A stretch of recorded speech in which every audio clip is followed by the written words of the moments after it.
Hey guys, this is the Bostonian Critic, and before I talk about Iron Man 2, I just wanted to say about the shooting that happened at YouTube today. And what I want to say is right now is that I really do pray that, well, I'm praying that these people are on the road to recovery soon. Like I hope they all are expected to live. And I really do feel sorry for what happened over there or today.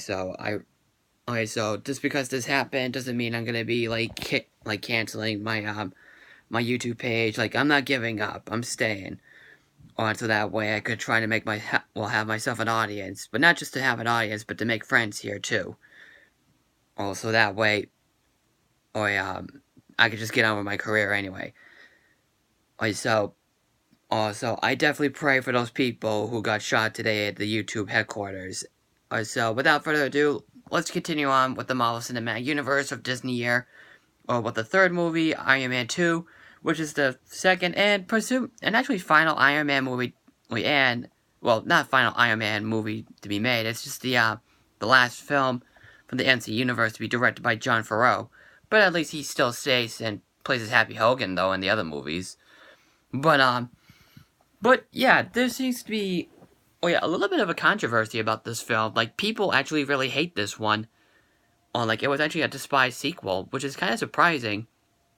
But it still did really great at the box office, though. Like, it made a little bit more money than the first film did. But does that mean that the film actually deserves a little bit of a hate? Well, no. Oh, and no, that I actually don't like. And no, I don't have a dislike for this film. I kind of like it. It's an okay film, I guess. Well, it's definitely a perfect example of an okay film, like, passable. But anyway, let's look at the story. Well, of course, Robert Downey Jr. is back as Tony Stark.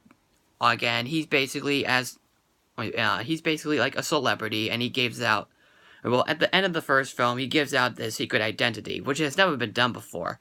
He gives it out to, like, everybody in the entire world. And the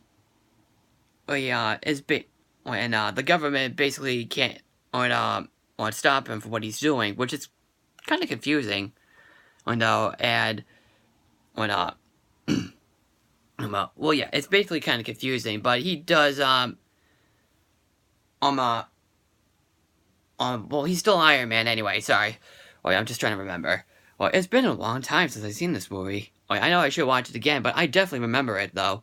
But while that's going on, there's a bad guy. There's a guy in a suit again, just like in the first film. But another character named Justin Hammer. Justin, that sounds familiar. A guy named Justin Hammer, played by Sam Rockwell, is basically trying to help out a guy named Ivan Ivanko, aka Whiplash, played by Mickey Rourke. Basically trying to create some weapons so that way he can get revenge on Tony Stark's father. Because Whiplash's father used to work with him or something, if I remember, if that's correct. He basically wants revenge on him for what happened and stuff. So he becomes the Whiplash.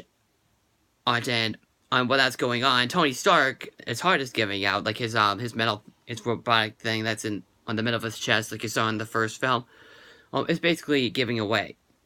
Or like he'd have like panic attacks, and then it's like slowly giving away, like he's dying. So he basically gives the entire Stark company to Pepper Potts, played again by Gwyneth Paltrow. And then along the way, there's some other characters that we come across, like the Black Widow, played by Scarlett Johansson, Scarlett Johansson. And on the owner of S.H.I.E.L.D., Nick Fury from the post-credits, played again by Samuel L. Jackson.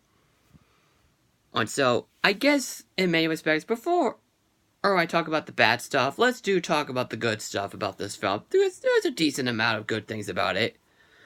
For example, the technology is still great. In the film, I do really like Tony Stark, like in the movie. I love, what do you call it? I still love Robert Downey Jr. as Tony Stark and Iron Man. He's still great.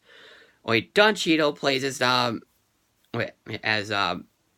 Rhodes, and I think he's a really great replacement as the character. At least I actually thought he was just as good as Terrence Howard. And he's still really awesome in the movies.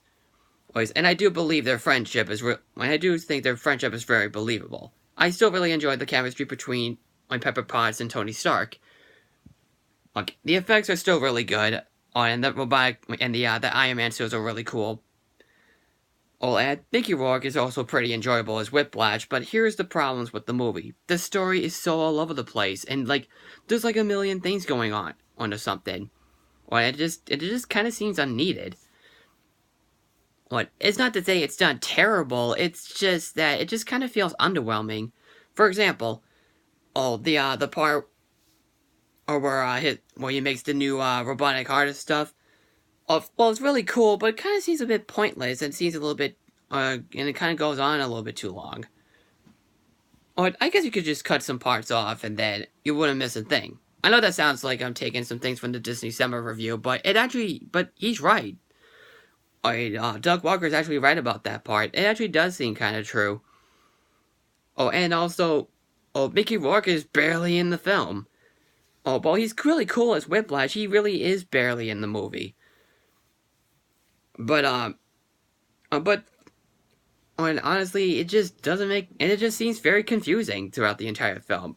It's still entertaining, but it just seems confusing and kind of underwhelming at times. So, yeah.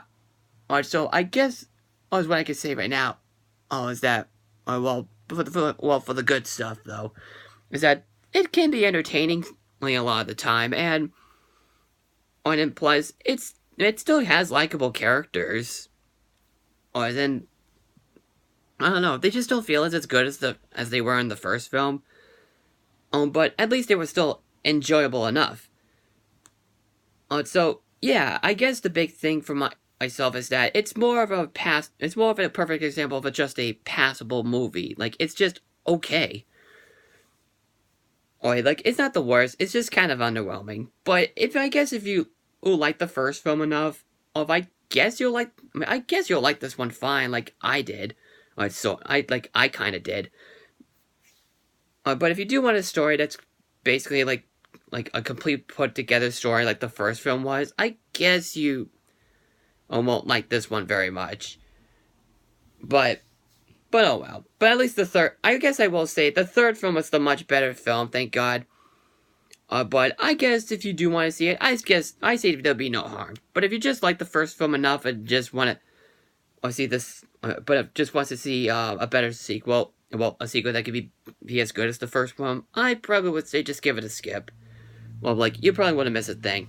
But there is a post-credit scene, and a spoiler alert, at the post-credit scene, we do see Thor's hammer, and of course, that's where we get to see Thor. And that's basically tomorrow's review. So, anyway, so if you have seen Thor 2, Iron Man 2, what do you think about it personally? Just comment below. And if you like the video, just click like in the video. Just follow me on Twitter and follow me and click like on my Facebook page, and follow me on Stardust. And I will see you tomorrow. I am the Bostonian Critic. I am signing out. And take care.